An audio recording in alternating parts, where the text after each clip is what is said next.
Peuple révolutionnaire du Grand Sahel et d'Afrique, mon bonsoir à vous. Moi, je suis en train de rire, en fait, parce que je me suis rendu compte que l'apatridie est une maladie incurable. Des gens se lèvent, ils montent des complots, complot après complot, contre notre nation. Pourquoi? Parce qu'on a dit non à la domination étrangère. Des gens se lèvent, ils montent des complots contre nous, jour et nuit, parce qu'ils ne sont pas du tout contents du fait que notre pays veuille s'assumer en tant que nation souveraine et libre. Et des gens veulent trouver des excuses pour essayer de justifier ces complots. Je vous fais le récapitulatif. Il n'y a rien qui peut justifier un complot contre cette dynamique. Parce que avant l'arrivée du président Ibrahim Traoré, quand le terrorisme avait commencé au Burkina, c'était dans un seul village. Et c'est sous un régime soi-disant démocratiquement élu, pendant que le Burkina faisait partie de la CEDEAO, pendant qu'il n'y avait pas de militaires au pouvoir, c'est sous ce régime que la majorité des localités sont tombées. Après est venu un farfelu que nous avons tous cru être un bon soldat, qui est venu dire c'était un jouisseur sans égal. Il est venu empirer la situation, en contribuant à accentuer les divisions, en se mettant à la solde de partis politiques pour les venger contre d'autres acteurs politiques. Alors que nous, on n'avait pas besoin de ça. On avait besoin d'un fils du pays qui a mal pour le pays. Et c'est là que cette génération est arrivée. La génération de la bénédiction. Ceux qui ont compris les véritables enjeux et qui sont prêts à tout donner pour notre nation. Et depuis leur hop, la jalousie, la sorcellerie, et puis tout le banditisme de ceux qui vivaient au crochet de l'État avant l'arrivée de ce président-là, s'est réveillé. Pourquoi? Parce que ce président, sa priorité, ce sont nos soldats, ce sont nos veuves et nos orphelins. Les moyens qu'il faut mobiliser pour acquérir du matériel à nos hommes, il le fait sans hésiter. Et c'est un homme d'initiative. Combien de temps nous sommes passés à souffrir? Combien de temps avons-nous passé du moins à souffrir de cette guerre? On ne pouvait même pas s'offrir des kalash. Soit disant que l'État était pauvre. On comptait sur la mendicité. Voilà, avec des initiatives concrètes, le peuple burkinabé finance sa propre guerre. Même dans ça, ces gens sont venus nous dire, non, écoutez, vous savez, ne contribuez pas. Mais quand ils ont échoué, la contribution a eu lieu. Qu'est-ce qu'ils ont essayé d'entreprendre comme action pour vous décourager? Ils ont essayé de vous dire que non, toutes les armes qui sont achetées là, les soldats sur le terrain n'ont pas d'armes. Et que les armes sont à Ouagadougou pour protéger le président Traoré. C'est cet argumentaire qu'ils ont passé le temps avancé. Ça, c'est dans quel but? C'est dans le but de révolter ceux qui sont au front. Mais les soldats connaissent la vérité. Mais les mêmes personnes qui ont dit que toutes les armes sont à Ouagadougou pour protéger le président Ibrahim Traoré là, ce sont les mêmes qui publient des images d'armes que des terroristes publient pour leur propagande, pour essayer de vous faire croire que non, en fait, vous voyez, nos hommes ne combattent pas, ils laissent des armes aux mains des terroristes. Ils le font par exprès, ils le font sciemment. Ils le font sciemment contre nous, ils le font sciemment contre notre patrie. Ils le font sciemment contre tout. Ce que vous pouvez penser qu'un être humain normal appartenant à une patrie défend. Attendez, je vais arrêter mon alarme. Alexa, stop.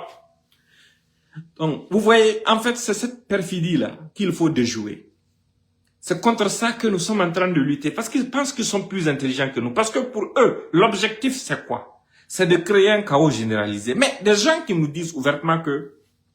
Parce qu'aujourd'hui, on va déconstruire les arguments.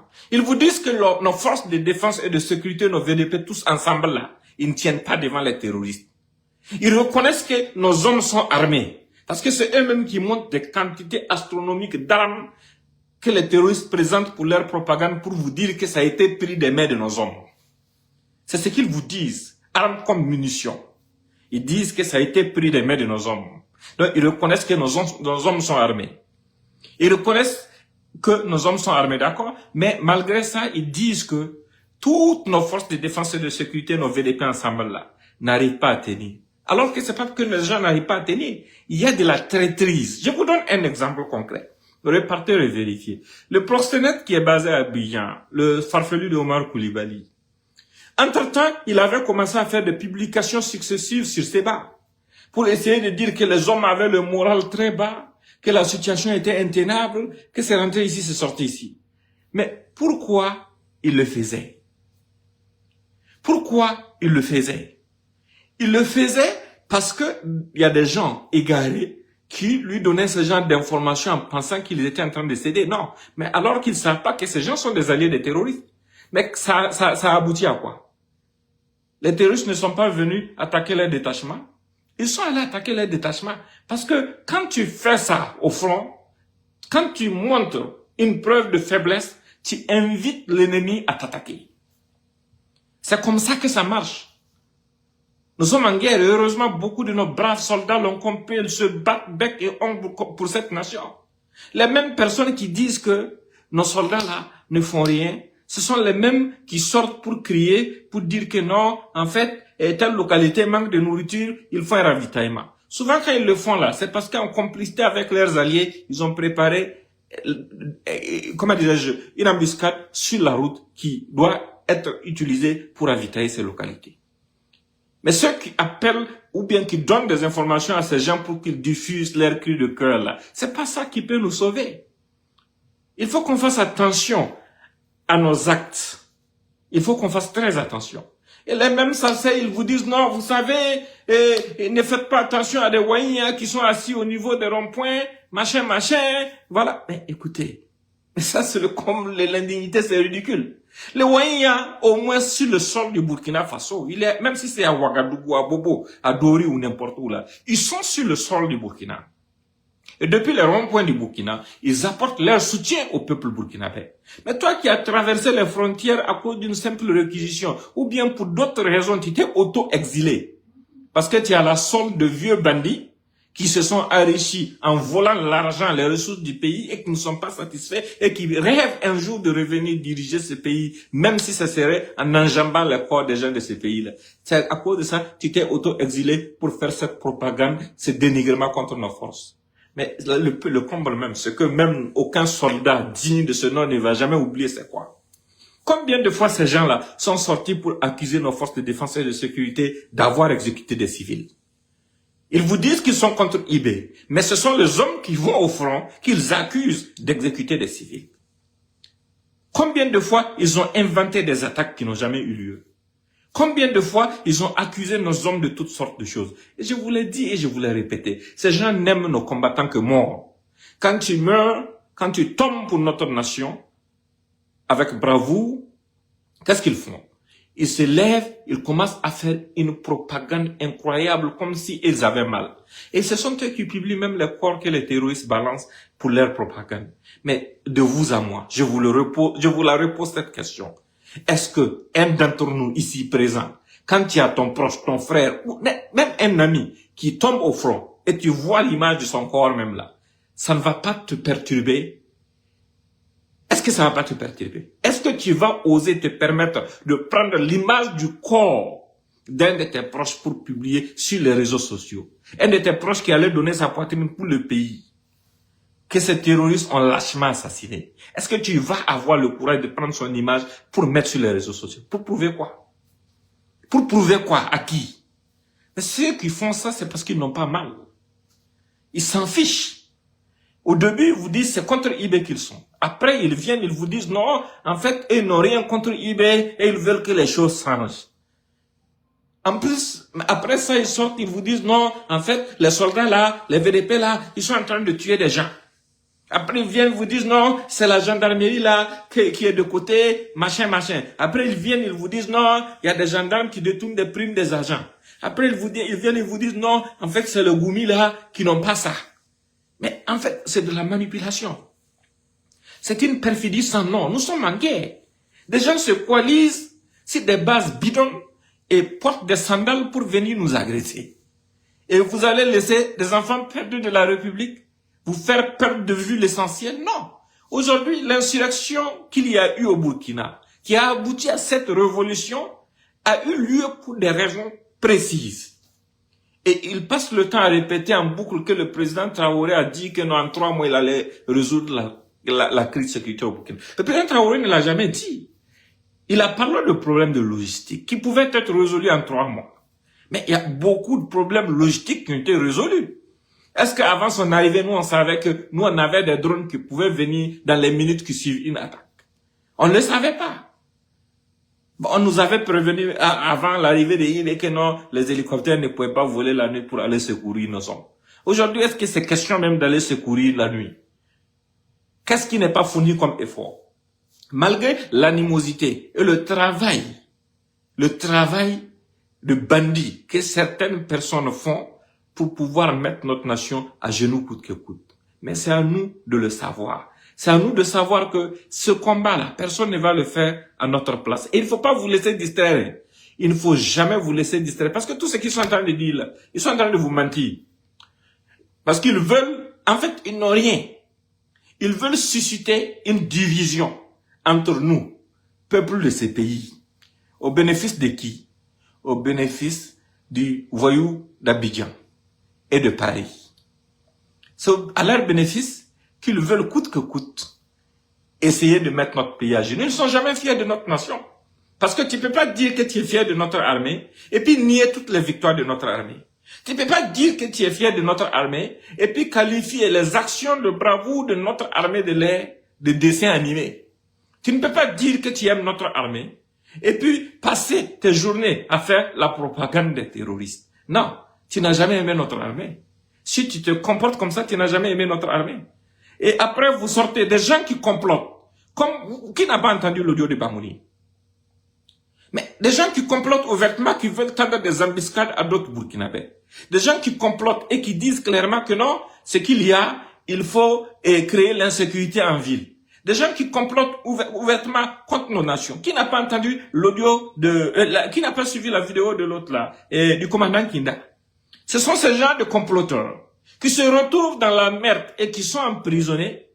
C'est eux que vous défendez. Et pendant ce temps, vous accusez ceux qui sont en liberté, qui se battent pour le pays et qui n'ont rien à se reprocher, vous les accusez d'assassiner des civils. Certains vont plus loin jusqu'à mêler l'ethnie Moussi à ça, en essayant d'indexer les Moussi, comme ce que le farfelu a fait dans sa publication que j'ai partagée. Vous m'excusez, par moment, il faut partager ce genre de choses pour que les gens soient témoins de ça. Pour que les gens puissent comprendre. Voilà. Pour que les gens puissent comprendre leur objectif. Leur objectif, c'est susciter la crainte, la méfiance et la division. Mais partager au maximum pour que chaque soldat puisse voir ce message. Vous êtes notre rempart, nous croyons en vous. Et dans cette révolution, le président Ibrahim Traoré, qui est à la tête de notre nation, est en train de faire le sacrifice qu'il faut faire. Et le peuple est d'accord avec lui pour l'accompagner, pour que la part du peuple soit faite, pour que nous puissions atteindre les objectifs d'armement et de défense de notre territoire. Nous allons regagner chaque centimètre carré de notre patrie. Ce ne sont pas des lâches qui fuient aller s'asseoir dans d'autres pays pour dénigrer leur patrie. C'est pas sur eux qu'on va compter pour défendre notre honneur et notre nation. Non. On comptera toujours sur ceux qui sont capables d'aller mourir pour le pays. On comptera toujours sur ceux qui partent au front, qui voient leurs frères d'armes tomber et qui, plutôt que de planifier, prennent l'arme et continuent le combat. C'est à ce prix qu'on gagnera la guerre. Ils essayent de vous démoraliser. Ils ont commencé ça depuis longtemps. Quand Newton avait Barry et autres qui s'est autoproclamé terroriste, disent ouvertement, soldats, fuyez et protégez vos nez. Pourquoi il le dit? Pourquoi il le fait? Il le fait par extrait. Il le fait dans le but de nous mettre à genoux. Pourquoi ils n'ont jamais fait de communication à l'endroit des terroristes pour dire que vous ne pouvez pas gagner contre un peuple? Parce que vous êtes juste quelques individus, vous ne pouvez pas gagner contre un peuple et faites attention, vous êtes en train de perdre la vie gratuitement parce que nos drones ne vont pas arrêter quelqu'un. Nos braves, quand ils iront au front, ils n'auront pas de sentiment pour quelqu'un qui est armé, qui veut les affronter. Pourquoi jamais ils ne font pas cette communication? Parce qu'ils ne veulent pas que les terroristes se découragent. Au contraire, ils aident les terroristes à avoir l'espoir. Ils les encouragent en diffusant leur propagande de façon continue et en boucle pour donner l'impression qu'il n'y a rien qui est fait de notre côté, il n'y a pas de victoire. À ce niveau-là, ça doit changer à notre niveau aussi. Il y a des victoires quotidiennes énormes. On ne peut pas s'asseoir sur ça. On doit communiquer. On doit encourager nos FDS. On doit continuer de parler. Eux, ils publient ce que les terroristes considèrent comme étant des acquis pour eux. Et nous, ils nous encouragent à publier ce qui est mauvais, qui a pu arriver éventuellement à nos hommes. Vous voyez comment ils sont perfides? Et parallèlement, quand nous on publie ce qui est une victoire évidente pour nous contre les terroristes, ils sortent pour vous dire de ne pas écouter, que c'est pas vrai, que ce sont des montages. Et ces gens ne sont plus des Burkinabés. Ils font plus partie de cette nation. Ils n'ont aucun amour pour cette nation. Ce sont des traîtres, ce sont des lâches. Ils pensent qu'ils peuvent surfer sur vos émotions. Mais j'ai eu une discussion avec une veuve d'un de nos combattants tombés au front, je tairai son nom. Mais elle m'avait contacté, c'était très tard, elle m'a dit, monsieur Maïga, quand je vois ce que ces imbéciles d'apatrides sont en train de faire comme communication, j'ai la rage. Ça me donne envie de prendre mon arme pour aller me battre pour cette nation. J'ai la rage. Parce qu'ils n'ont même pas idée de quoi ils sont en train de parler. Voilà, c'est ce message que je voulais vous partager aujourd'hui. Il faut leur dire, quand ils vont dire que non, n'écoutez pas les Ouaïens, dites-leur que les Ouaïens au moins sont au Burkina. Ils sont dans toutes les villes du Burkina, ils sont là-bas sur place, c'est là-bas qu'ils soutiennent nos forces de défense et de sécurité et notre révolution. Mais vous aussi, si vous voulez qu'on vous écoute, venez à Ouagadougou. Bande de bandits salauds. Partagez au maximum. Et bonne